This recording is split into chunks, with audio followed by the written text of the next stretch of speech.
పాకిస్తాన్తో భారత యుద్ధం అంతకంతకు భీకరంగా మారుతుంది. తొలుత ఉగ్రదాడి, ఆ తర్వాత కవ్వింపు చర్యలకు దిగిన పాక్ యుద్ధానికి కారణం కాగా పాక్ తగిన రీతిలో బుద్ధి చెప్పేందుకు భారత యుద్ధ తీవ్రతను పెంచేస్తుంది.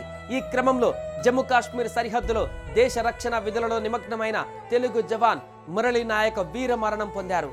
పాక్ జరిపిన కాల్పులలో మురళి మృతి చెందినట్లుగా అధికార వర్గాలు ధృవీకరించాయి.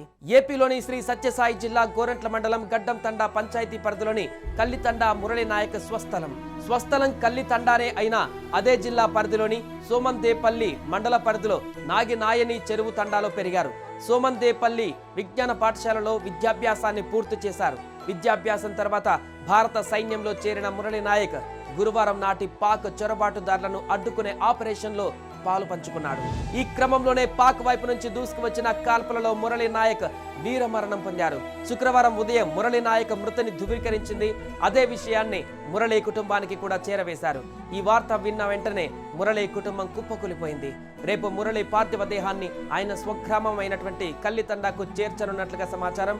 మురళీ మరణ వార్తతో ఆయన స్వగ్రామంలోనే కాకుండా ఏపీ వ్యాప్తంగా విషాద ఛాయలు అలుముకున్నాయి. ఈ విషయం తెలిసిన వెంటనే టీడీపీ అధినేత ఏపీ సీఎం నారా చంద్రబాబు నాయుడు వీర జవాన్ మరణానికి సంతాపం తెలుపుతూ ఒక ప్రకటన విడుదల చేశారు. యుద్ధంలో మురళీ నాయక్ ప్రాణాలు కోల్పోవడం బాధాకరమని ఆ సంతాపంలో చంద్రబాబు పేర్కొన్నారు.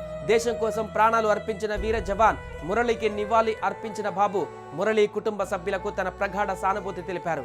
జనసేనాని డిప్యూటీ సీఎం పవన్ కళ్యాణ్, మంత్రి నారా లోకేష్లు కూడా మురళి వీర మరణం పైన సంతాపం తెలుపుతూ ప్రకటనలు జారీ చేశారు.